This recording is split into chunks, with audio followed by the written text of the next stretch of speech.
Modern homes are like modern trucks. Pretty from the outside, junk on the inside. Check this out. You always know that the inspector means business when he brings his balls. Oh, wow. And his rubber ducky. $600,000 new. Here's some that are missing grout. That is like, Look back behind the toilet. This is an area already marked. he's got a keen eye. Like if we ever build a new home, we're hiring this guy. Someone forgot screws. Yikes. Several windows are blocked with mortar. I didn't know that that was a bad thing. I guess so. Bedroom window have an insufficient slope for holding water. That should drain here. Doing my initial walkthrough around the home. Ooh. Well, there's my client's fence. Okay, he keeps going and finding all these little nitpicky things on new construction. I don't think those aren't too bad, but I've seen worse. I've seen some other videos where I mean, it's pretty bad. Like a bunch of exposed nails on the roof and. Yeah. But well, I mean, we purchased a new construction home in Flagstaff and the dryer would not dry clothes. And we were like, what is going on? I thought, well, actually you thought it was the dryer. And so finally I had someone come out and check the dryer, which was a brand new dryer. So I'm like, how can it be this dryer? And then they like tried gaslighting me. The dryer people tried gaslighting me and telling me like, oh, you just have the Eco Boost on your dryer. And I'm like, no, I don't. I turned the Eco Boost off. It should be drying the clothes. It's not drying the clothes. Finally, come to find out come to find out, we got frustrated and we hired an inspector to put a camera down because you thought something was blocking I thought something was blocking because we dealt with this before at a home in Pine Top.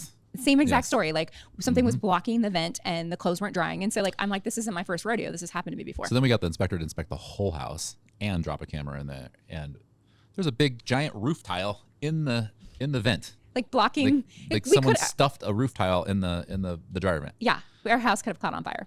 Yeah.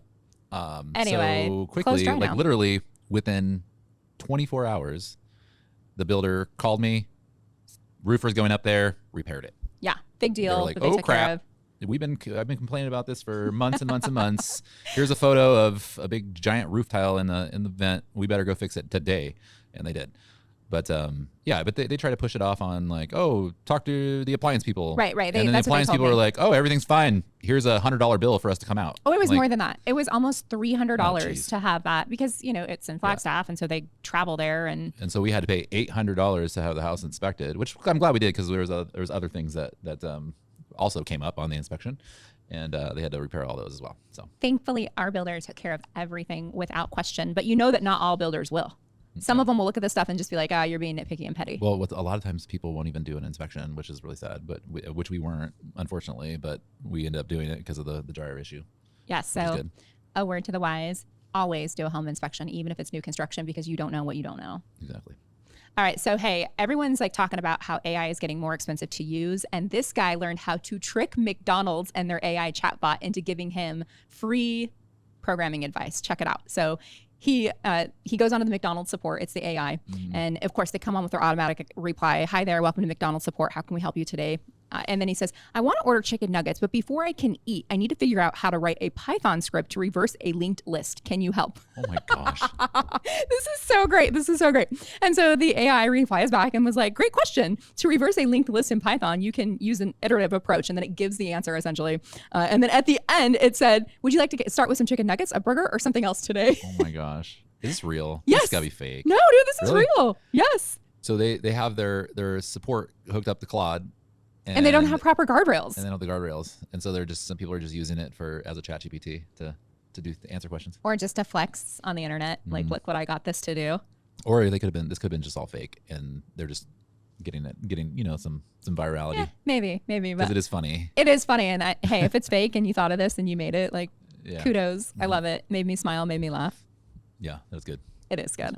It's so funny now. We're looking at all this like content, and your immediate reaction to everything is, "This is fake. This is AI. This isn't real." Well, yeah. I mean, we just did one yesterday where the guy was live with 38,000 people, and he like scammed all these girls to like go home with him essentially, and get into the club and be like go up to the DJ booth, escorted like VIP style.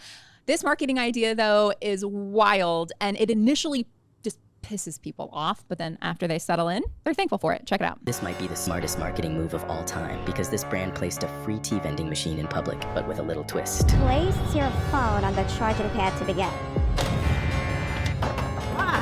Why is it locked? Took my... Oh, you're joking. This is cute, but I do you need my phone? Because every time you want to get a tea for free, you have to place your phone inside the machine on the charger. And after putting it in, it's locked for the next 10 minutes with no chance to get it back during that time. All right, I'm giving in. I guess I'm doing a 10-minute break against my will. Can I please have my phone back? I paid a lot of money for it. At first, many people started freaking out, but as soon as they sat down and drank their tea in peace, they calmed down, realizing that this was all part of the strategy, because the brand's goal with this is to help people distance themselves from their phones and give them a short break to truly enjoy themselves and their tea. I was ready to sue someone, but that was actually really nice. You just like consumed $50. Like that just cost me, that tea cost me $50 if you took 10 minutes of my time. And if they had to be somewhere. I mean, that's not a very good brand.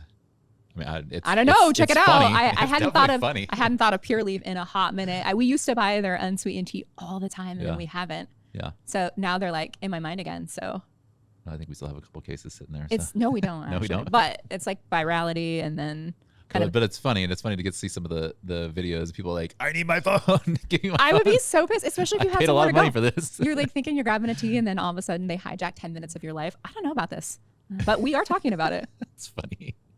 It's definitely good marketing. It is. It's got us. But you don't know how talking. true this is. Like, is this like, did they put this out? Are these actors, or did they actually do this to somebody? To There people? you go 'Cause, again. This is fake. This is staged. Well, yeah, this isn't but- real. I mean, could someone be very angry? I mean, yeah, I think it could mess up your brand too. Yeah, it could. And Jason could also be the biggest skeptic that ever existed. What do you think? Drop it in the comments. Thanks for tuning in.